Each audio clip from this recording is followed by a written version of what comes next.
of our partnership with Test Masters, an LSAT prep course. As a member of PLHS, whenever it comes the time that you decide to prepare for the LSAT, you can, on behalf of us, contact Test Masters and be a part of one of their 3 types of LSAT courses.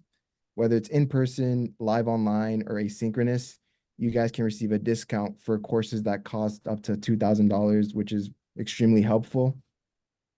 Also, every semester, PLHS does offer a Test Master scholarship, which for the most active member, which means you've earned the most points that semester, you will get a scholarship, which means you can choose any of the courses offered on the screen and take it for no money at all, completely free, which is an incredible opportunity. I've received it in the past and it has helped a lot as I prepared for the LSAT this year.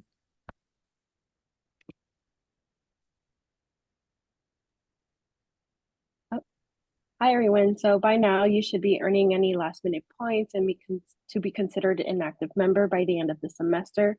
Directors should have at least 60 points and members should have at least 40 points. And everyone should at least attend a minimum of 3 GBMs to be considered an active member. Also, the banquet is this Sunday and I will be passing out the graduation cords. You will be getting a graduation cord if you have reached out to me and have met the requirements.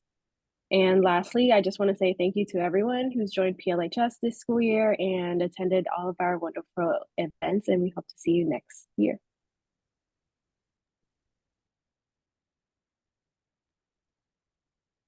Hi everyone. So if you haven't already, please add the PLHS Google Calendar to your calendar. That way you can stay updated with all of our amazing events. You can figure out, where they are, the timing of them, so you're never behind on that. All you have to do in the bottom left corner is hit other calendars and type in the email that's above ufprelegal@gmail.com, and you'll be able to add it to your calendar so you can see everything that's going on.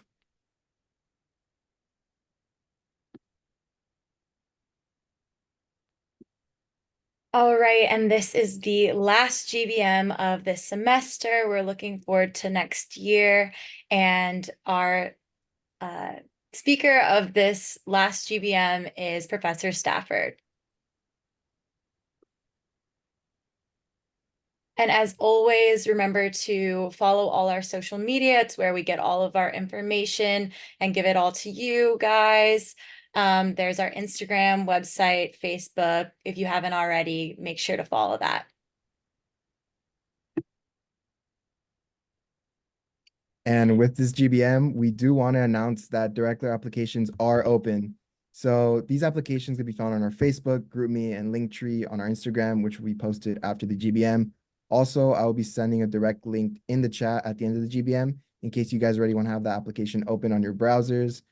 As I mentioned, the application will open today for about a week and will close on April 22nd at 11:59. That way we can process all the applications, read those responses, and send out interview signups for which anyone that's applied can sign up for a time slot either on the 25th or the 26th. On those applications, you guys will be able to read the director descriptions as well as the requirements.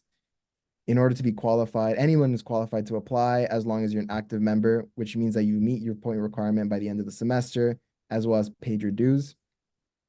I highly encourage anyone who's interested or might consider applying for a director position to apply. It's a great opportunity to be more involved with PLHS. You can be a part of hosting the great events that we've had this semester and semesters prior, as well, again, build networking with not only other peers in PLHS, but also individuals in the Gainesville community. So if you guys have any questions, you can contact me or any of the other e-board members. We have been directors in the past, as well as don't be scared to contact any current directors now in case you might be interested in that position the following year.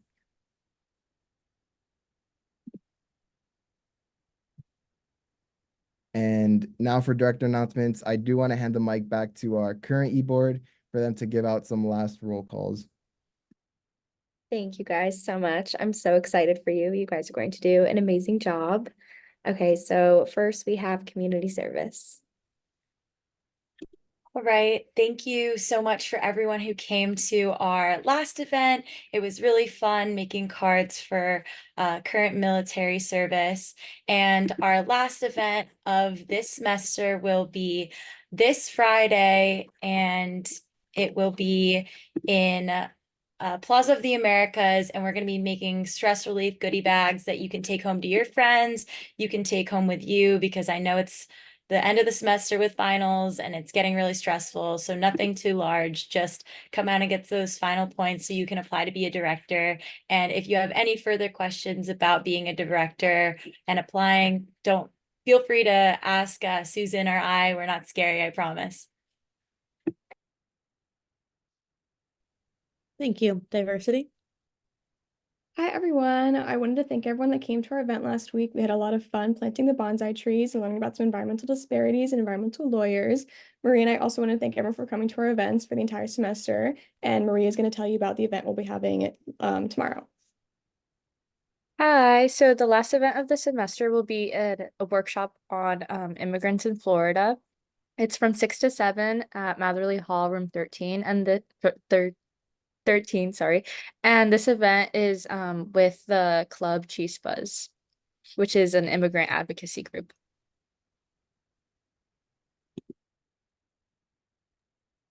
Fundraising. Hi, everyone. Thank you so much for coming out to our Chipotle fundraiser and our Blaze fundraiser. And we hope you've enjoyed all the fundraisers that we put on for you guys this past year. Internal affairs. Hi, everyone. We actually just had our last event for the semester yesterday. Eliza and I just wanted to also thank everyone who's come up and out to any of our events for this semester. And yeah, looking forward to coming back next semester. Intramurals. Hi, everyone. For our last event to close out the semester, we will be going back to pickleball. It's going to be next Tuesday, the 23rd at 3 p.m. at Southwest. So hopefully everyone can come by. And if you need some extra points, it'd be a great opportunity for it. Thank you. Law related. Hello, everyone. As we had our event at the beginning of April, which honestly I would call a law-related week because we had ice cream with the deans, an info session with Emory Law, as well as the tour of the UF Law School. All of those events were extremely fun, and thank you for those who came out.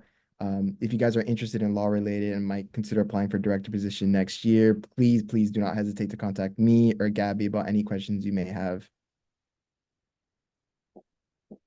Awesome. Mentor mentee. Hey, thank you for coming to our last meeting. And we have one more meeting for the year on April 24th on the main Zoom from 6:30 to 7:30. It's just going to be like an open panel for all mentors and mentees to talk. So hope you guys can make it. Mock trial. Hey guys, Sam and I are so proud of everyone that did mock trial this semester, whether in-house or competition. We officially wrapped up with our in-house competition. That was last weekend. If you guys want more information, we are going to be sending out interest forms for next semester. That's all going to be posted on our Instagram, which I'll drop in the chat. PR.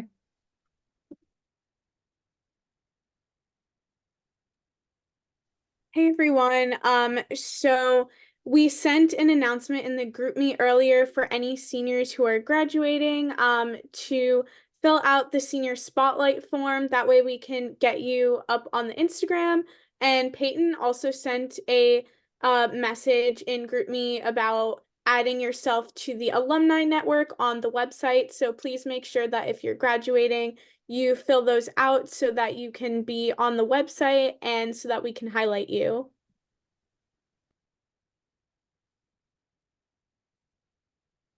Special events. Hi, everyone. We're so excited to announce that the spring banquet is this Sunday. Here it is. It'll be at the F Club in the stadium, which is kind of right near the entrance that's in the picture.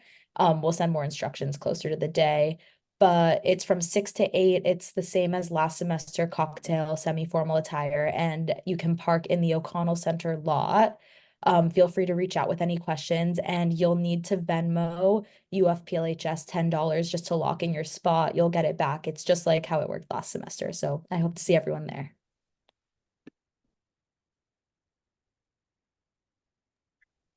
All right, I am so excited to announce our guest speaker for this week, who is with us now. Our guest speaker is Professor Stafford, who graduated from Duke University of Law in 1975. He served as the UF community as a professor lecturer since 1988 in multiple undergraduate political science department courses, such as American Civil Liberties, Constitutional Law, Race, Law, and the Constitution. He is a Child Support Enforcement Director and Judicial Hearing Officer for the 8th Circuit Judicial Court of Florida, and we are also so honored to have him as Pre-Legal Honor Society's staff advisor. So without further ado, welcome Professor Stafford. Well, thank you. Let me do this thing right here to make it bigger or something. Hi, everyone. Surprisingly, before I start taking questions, I do see and recognize as I turn some of the pages, some students of mine. So and I welcome more of you too. But goodness, I always say this, before you take any of my courses, you need to talk to former students of mine, and for those who may be thinking in the future of taking any of my courses, not that I need a lot of people, it is best to start with American Civil Liberties, which is 3606. Those students of mine who I can see their faces know that that is true. And those few students who did not heed that advice, they're probably stronger. I am very pleased to be here. I'm sorry. Well, I guess I'm sorry. I don't know. Shoot, I've been doing everything over Zoom anyway, including my hearings. I'm pleased to be invited here, and I heard about 7 to 10 minutes of your meeting and the reports and all, and that's one of the reasons why I continue to accept the invitation from successive e-boards in terms of being a faculty or staff advisor or whatever I'm called, because this is a great organization. I have a few things to say, and then I hope that for the 10 or 15 minutes that we have together that I've been granted, that I'll be able to entertain questions that you all have about law school admittance, preparing for legal career, things of that nature.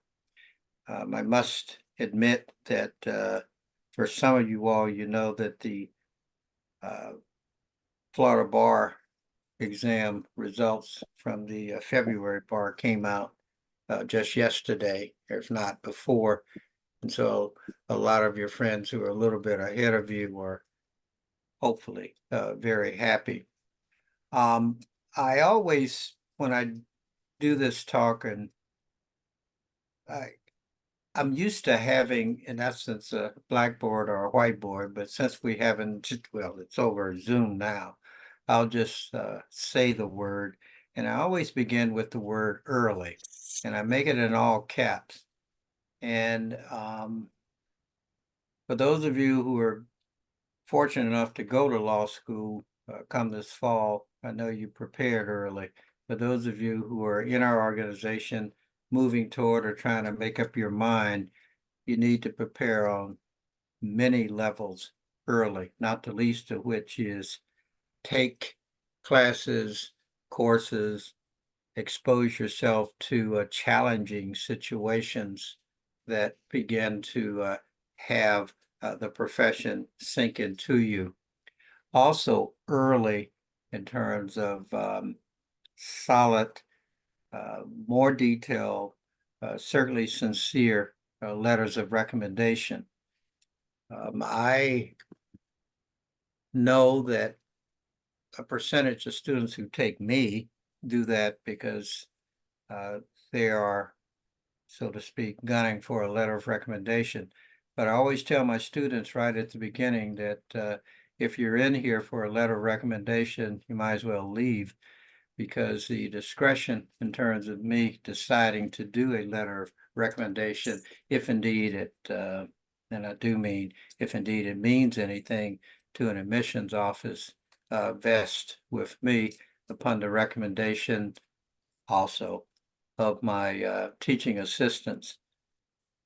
This is a sort of an individual thing. You have personal responsibility for your performance. I hope the rest of you, God, I look down here and I see like about 67 cameras here or something. It's just shocking. I hope the rest of you all can hear, maybe not see me, but at least hear me. So with that, I'm gonna take the time that I have left and entertain whatever questions. And look, I know this already. There are planted questions out there here. I know that, so I'm not surprised. But I'll take whatever questions that you all may have for me, and I'll share what limited experience advice I can share with you. So.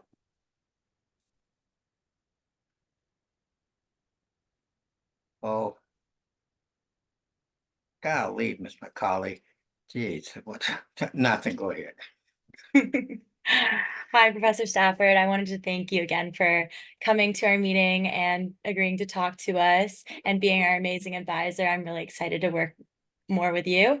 But my question was, when you went to law school personally, did you take a gap year? And for your students that you have who are interested in taking one, what do you tell them?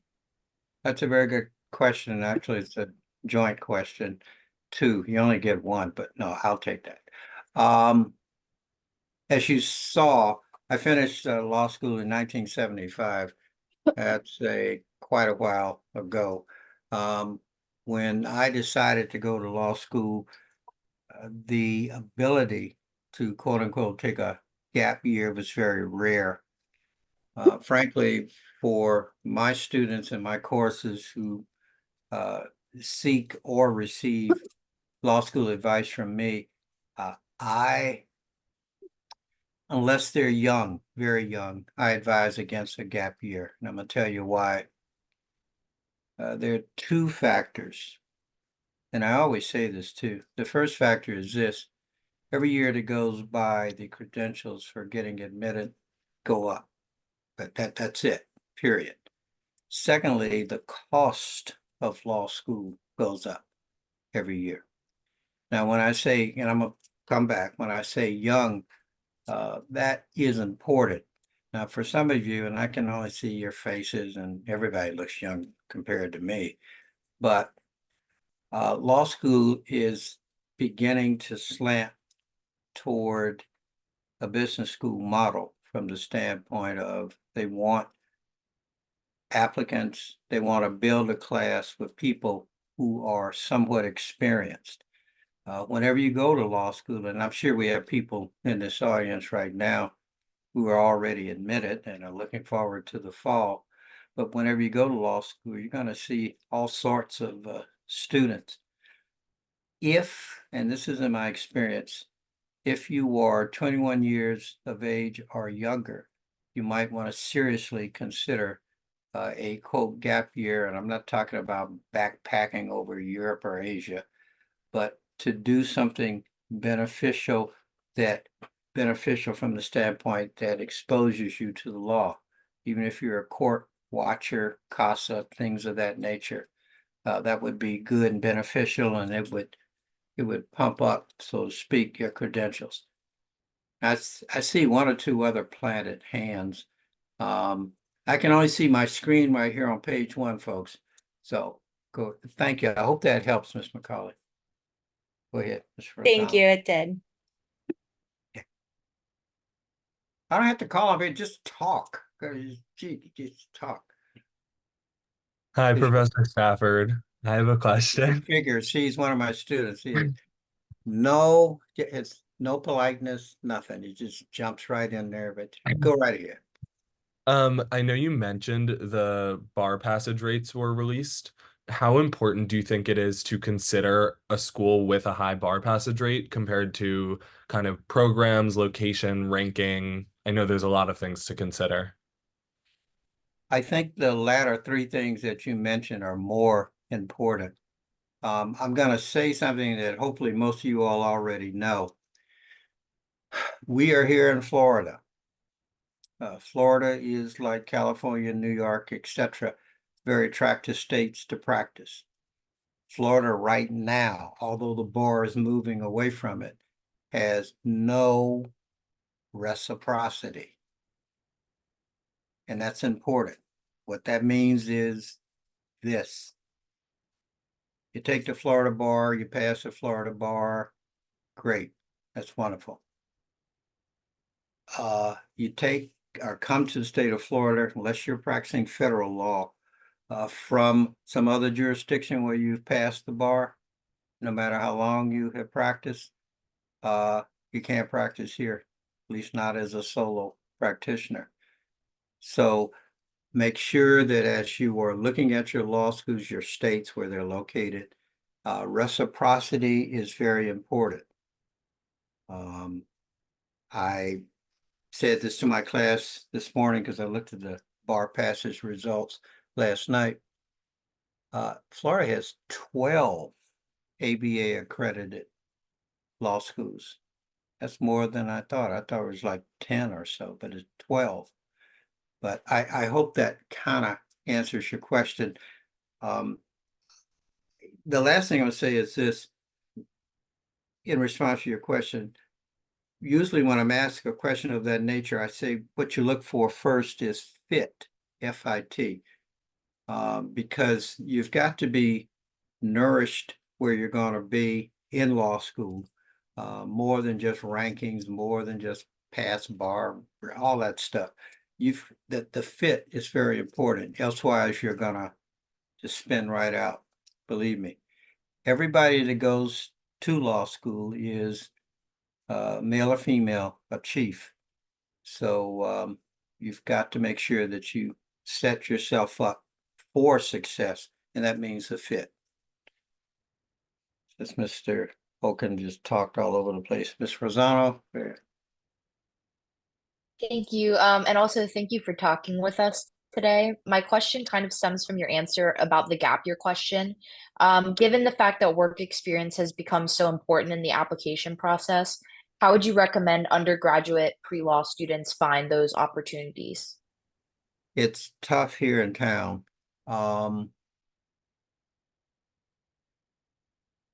If you're from a town, county, a city, where there is no law school, those opportunities are there. If there is a court, no matter what, it could be county, it could be circuit, whatever, in or near where you are, you can always apply to be, first of all, what I call a court watcher, approaching members of the bench. You can take that chance, but like here, we are inundated with people from the law school who want to stay here, who have far more experience and credentials than any of you all right now because they're in law school. You've got to start out, from my perspective, asking, volunteering, not expecting to be paid. You could be, for example, a gopher for the state attorney's office or public defender's office. If a city, state, or county has governmental offices, you can sort of apprentice yourself to that. I am going to go one step further before I take another question. I advise my students to be very, very careful that you don't, for the sake of garnering experience, get yourself in a situation where there are golden or platinum handcuffs. In other words, where you're paid something far more than what you're paid as an undergrad, if any. And the life becomes comfortable and you like it, sort of like a paralegal or something of that nature. You say, hey, this isn't so bad. I can do this. And then your dream just goes away. You've got to stay focused. All right. I hope that helps. Thank you. Thank you so much. There's a question in the chat that says from Kirby and says, how did you get involved with child support enforcement? Quite by accident. My family and I have lived in Gainesville, Alachua County for a little over 39 years. And I worked the first 8, almost 10 years. And this is what brought me to this area for the Alachua County Attorney's Office, ultimately becoming the county attorney. The Chief Circuit Judge of the 8th Circuit, where we sit, plucked me from the county attorney's office and asked if I would, in essence, start up, create, and populate the child support enforcement program for our circuit, and that's 6 counties.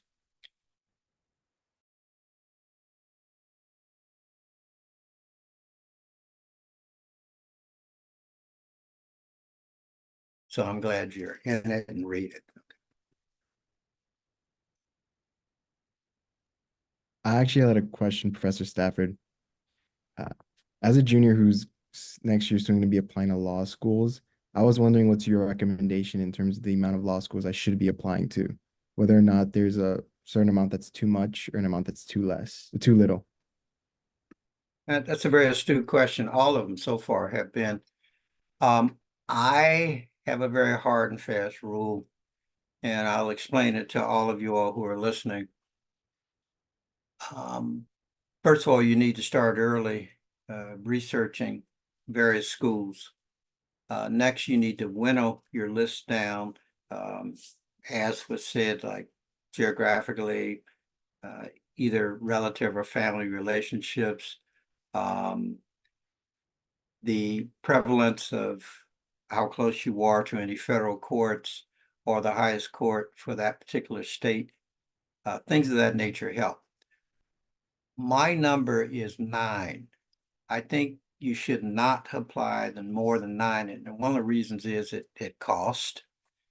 The other reason is that I tell my students that you should have 1 or 2, preferably 2 reach schools. You should have a solid middle, maybe, I don't know, sometimes 4 or 5 really solid upper division schools, and then at least 2 quote unquote safe but high quality schools that you would be proud and pleased to go to and that will prepare you well. The reason why I recommend 9 is that, first of all, former students will know that I love the number 3. That's why they're smiling, some of them. Cut it out, Ms. Hirsch. That's why some people are smiling right now. But I'll tell you why.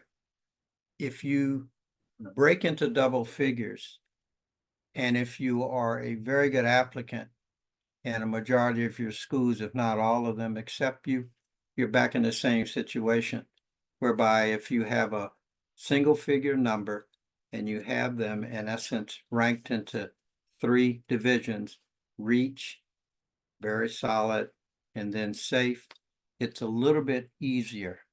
And that's why. Thank you. Good question. You need to, whoever gave you that question, pay them. Okay, who's next? Who's next? I don't even know how much time I have because I'm not looking at my thing.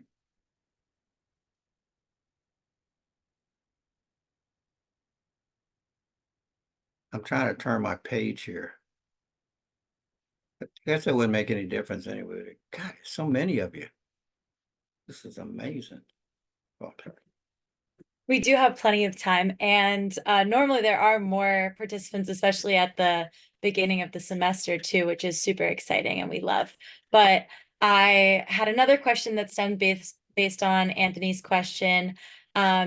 If say you were to get into two law schools that you really liked and they didn't have that much that was different between them, what would be the deciding characteristics within the schools, like focus or certain things that they offered that you would say would be most important to look at, that would be a determining factor? That's good. Among the I'm gonna answer it this way. Among the factors you should always consider, believe it or not, is first size of library and accessibility of the law school's library. The second thing is, and this is on the minds of your folks, how good their placement office is and the variety of placement too. You don't want a law school that only sticks people in as a clerk in the federal court level, because that is extremely competitive. To answer your question more so, I would hope if you had to break between the two, that you'd look again on the ground, literally where the school is, what else can the school or around the school, the city, etc., can offer you. And then lastly, and for some of you thinking, I want to get away from my relatives, but whether you have any either through marriage or blood relatives, individuals who perhaps from a cultural standpoint can be that positive adjunct to you when you want to get away from, and you should, all of that law school stuff. I think that makes a difference. Good question. Thank you. I'm not gonna bite you, for God's sake. I'm on Zoom. I have a question.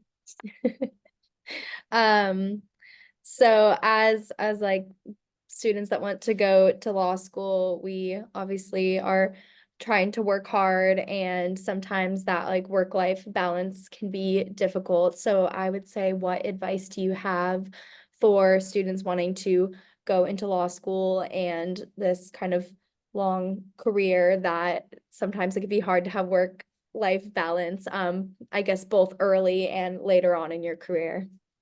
That's good. Well, I'm gonna admit this to begin with. I am the worst work-life balance person. I'm just gonna tell you that right now. I am. But from studying, hearing from other people, this is the advice I would offer. And I tell my students for decades who go to law school, for example, or before law school, that what you should do is set aside at least a day, if not 12 to 18 hours, one day, that many hours per week just for yourself, because you're gonna have to, how do we put it? You are in essence gonna have to recharge. Elsewise, in law school, even the practice of law will literally burn you out. And you'll turn to, lack of a better word, adjuncts, supplements, things of that nature that aren't good for you. The other thing I always say, which I do practice, is keep yourself physically fit, as physically fit as you can. I don't care if it's just walking or quote going to the gym, things that you really do, because it assists your mind in absorbing what you're going to be exposed to and what your clients are going to be asking of you, to be as physically fit as you can be. That's very important. Then there are two other things, and I've learned this kind of late in life. One is to, and my students are sick of hearing it, although they don't follow it, hydrate yourself repeatedly here. Not to show up those fancy bottles or anything, but just really water here. That's good for you. And the last thing that my family keeps harping on me about is this. Get as much sleep as you can, or at least routine sleep. A minimum, and I do mean a minimum, of 7 hours. Between 7 and 9 is great, but you need to sleep. You really do. And that is what I would recommend. Thank Another you. good question. Yeah, speaking of that, Ms. Davis, you got my stuff, didn't you? That I sent you about the bar stuff? No, Yes, yeah, I you did. knew that check already. everyone. Okay, all right. Yeah, okay, thanks. Katie, any other questions or anything? We Your have a time. few in the chat. One of them is, how would you compare school ranking versus tuition cost? That's a very good question. I'm gonna tell you why. I don't. I want all of you who can hear me, and some of my students have already heard this, but I want all of you who can hear me to take this to heart. What you pay to go to law school is an investment in yourself and your posterity. It's not a debt or anything of that. It's an investment. Here, you need a paradigm shift in terms of money. And if you don't let presence of or lack of offering money and stuff of that nature determine where you're going to go. These other factors that we've talked about this evening, they are more important. It's an investment. I have sent hundreds of students, maybe thousands, maybe 1,000 over the time that I've taught. And here's the thing, if you get into law school, they will find a way to help you finance and stay there. So don't say, ooh, this school gave me this school gave me that. This isn't undergrad anymore. This is the professional league right now. You're training to become a professional. So yes, everything costs, but please don't let that be the sole or even a major determining factor if you can, because it's an investment in yourself. And when I say posterity, becoming a professional, a legal professional, you're going to elevate everything, your family, the children who come behind you, that everything is in. So it's an investment in your posterity and yourself, please. All right. Thank you. And don't ask me to go into the chat. Go ahead. Okay, we have some more in the chat, so I'll just read them for you.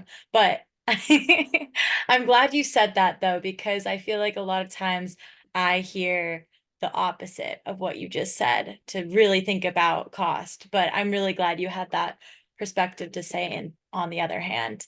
But another question that someone else said is it better to choose a law school that is higher ranked, but it's likely you will not be top in the class, or a law school that is lower ranked, but you would graduate top in your class, in terms of which one is better when applying for jobs when you come out?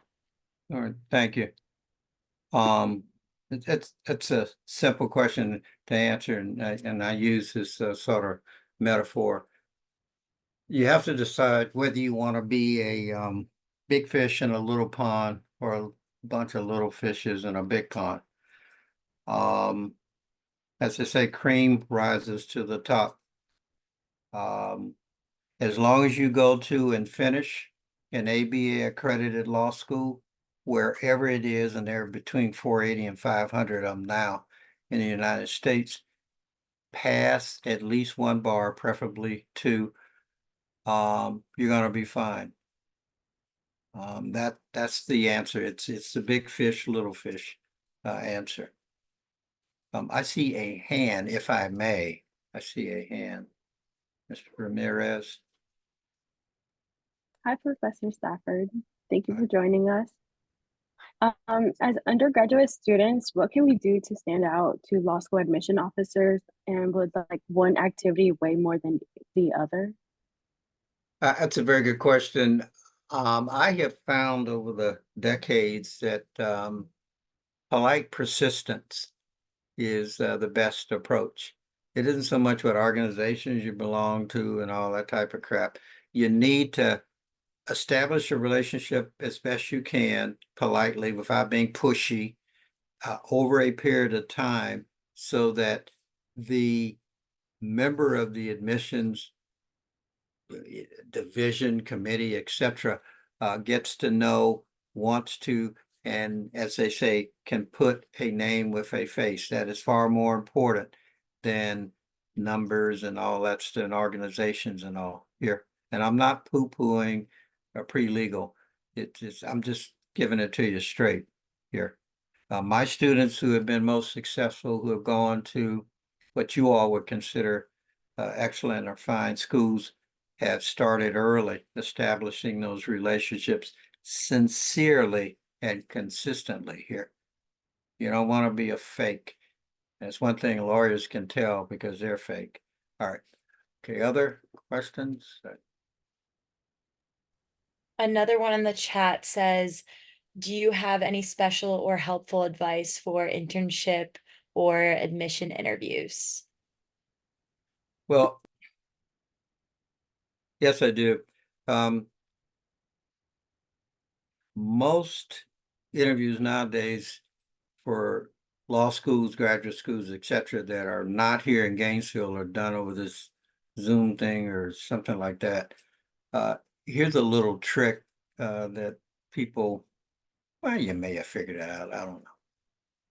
If you're able to, if you stand up and conduct the interview, you're going to come across a lot better because everything is physiologically working in your favor, including pumping more blood to your brain.